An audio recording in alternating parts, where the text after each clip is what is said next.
First thing I need to say before I get into anything. Poison Sue for the motherfucking win. Poison Sue stands above everything. She's just like, we gotta get those freeloaders their food. Master's worried because those freeloaders. He's like, yeah, Sue, John, I love you. I'm gonna miss you so much. Mia Smith, my wife, dude, it's Monster Musume, episode 12. The finale, dude. Oh my goodness. It's been such a fun ride, such a refreshing harm. But let's talk about this episode before I get into my final thoughts on the series and praise Lurch for what they've done this season yet again and talk about this series. Let's just talk about this episode. What the fuck just happened with the beginning of this episode? Like, that's how I felt. I was sitting there, I'm like, yo, final Monster Musume episode. Let's get that fan service, that base comedy. My boy Darling-kun, Bill stacking it up. He's got the death flags on his head. Shit just went crazy, though. Like, I was like, Lurch, what are you doing? What is this godly animation? Like, when Papi snatched the man up and was flying through the streets and whatnot, I was like, yo, the entirety of the first half of the episode, the animation was just, I was like, what the fuck? Do you have, like, leftover money in the budget this season? You're just gonna toss some of it at the MonMusu finale right now? Because I was like, yo, what the fuck is going on? You have Sue catching him. He's running off with Cerea and everything like that. Mero drags him into the water. And she, dude, that was one of the funniest parts of the episode. No lie. She's like, yo, leave me with your legacy. Leave me with your legacy. And the ultimate tragedy, but yet happiest that she says, she's like, yo, just her surrounded by, you know, Kimihito's kids, Darling-Kun'S kids. After he's dead, and they're like, oh, tell us what daddy was like. I'm like, you're so sick. You have him drowning underwater trying to take this man's seed while he goes to the grave. What the f***, Mero, man? Mero's awesome, but I could never really get behind her as much as I wanted to, alright?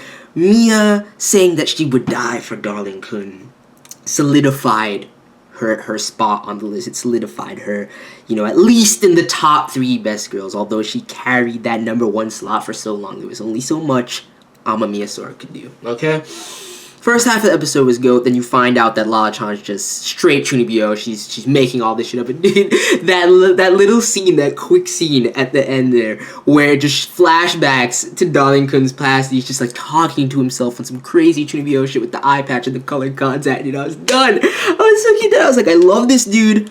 I'm going to reassess the situation, because I can't say with confidence that he is in the 10 Grand Kings of Harem. But once I reevaluate, he may very well be. If he is, he's probably like 10th seed. But yo, he deserves to be. With what he's put up with, the many near-death situations, always acting like a boss ultimately and always caring for these girls.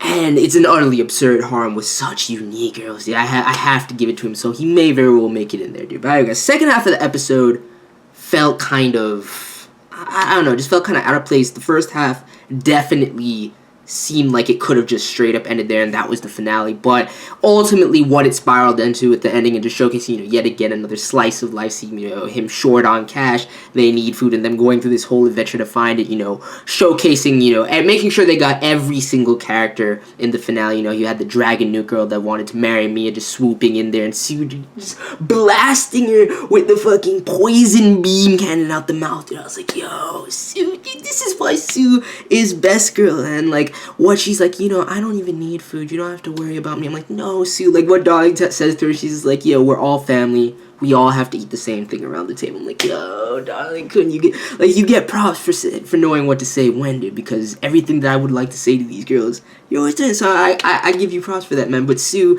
going with the poison taste test, you know, fondling and raping Key. We get to see Key again real quick at the end of this episode.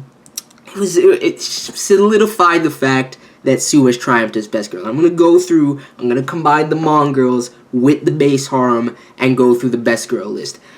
The ending of this series, though, it's been such a fun ride. Like I've said throughout, the animation, the censorship was tasteful. I can't wait to see those BDs. It's going to be dope.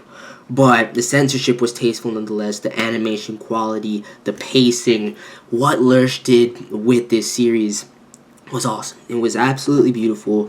such a you know, very, had a lot of cliche to it as in Harem, but at the same time it also, you know, subverted a lot of cliche at the, even though this is like an oxymoron, it definitely did, and it had this unique air about it, especially with the unique elements of the monster girls, and really delving into that and using that for the fan service is an element of this that I loved tremendously, you know, from the fucking hard S Rach-nee to, you know, Mia shedding in that episode and everything like that, the Papi egg-laying, you know, Cerea's whole, like, so many scenes in this series, from that to, you know, the certain scenes that we've had throughout, like, just paying homage to things like that JoJo scene, that fucking Solid Snake scene a couple episodes back. It was just such a hilarious ride, dude. I had so much fun with it, and I'm gonna miss it. We need that season 2. We definitely do down the line, but I'm not gonna hold my breath for it. But dude, it was so much fun.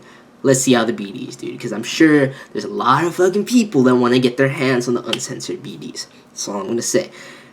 Anyway, now that I've gotten all that out of the way, talked about the episode, given my final thoughts, I would say for MonMusu, I give it 7.5 to a solid 8 out of 10, actually, because it was such a solid, unique harem in a lot of ways. And now I'm gonna, as promised, like I said, I do the whole season. I'm probably going to run through my entire best girl list right now for the series, combine the Mon girls with the base harem. So number 1, just by a landslide, is Poison Sue. Poison Sue is at the top, but, you know, it's still Sue at the end of the day. Sue is at the top regardless, number 1. My number 2 and has always been my true number 1, my waifu for the season, dude. My personal waifu, Smith-san. Number 2, I don't care what anybody says, Smith is greatness. Number 3, Mia, still hanging on in the top 3, dude. She's amazing. It was really AMAMIYA SORA for me. I feel like if I had read this manga first instead of watching this, Mia might not be that high up on the list, but the voice acting for AMAMIYA, dude, it was amazing. Amazing, dude. Papi at that number 4, dude. That ass. What else do I need to say, okay? Zombina-chan, ever since the straight real life nip slip where she had the shit fall off, I was like, yo, Zombina for the win, okay? After that, I have Rach-nee, Cerea, Manako, then LALA, because LALA, even though she's only been here for like an episode, really, she's awesome, okay? Mero, Doppel, she didn't really come through as much as I thought she would. I personally thought I was going to love her, but whatever. Then Key, and then the Dragon Dude, bitch. That's how the breakdown goes. Ultimately, top 3 is Sue, Smith, and Mia, dude. Papi, Zombina, and Rach-nee. While I would love to have them in there, they slightly fall short, dude. So that's pretty much it. Let me know your final thoughts on MonMusu. I'm definitely going to be reading on the manga. Can somebody tell me what chapter this ended off on? I've heard some people say that it's, you know, around we've been in the chapter 20s, so I need to know specifically what chapter, because I don't think I really want to reread everything from this season. I just want to read the new material because I'm fiending for new, fresh MonMusu action. So I want to go in, but I might actually go back from the beginning just to see everything uncensored, but I can just do that with the BDs. So yeah, let me know what chapter this adaptation ended on. Let me know your final thoughts on the series, and I'm out. Peace.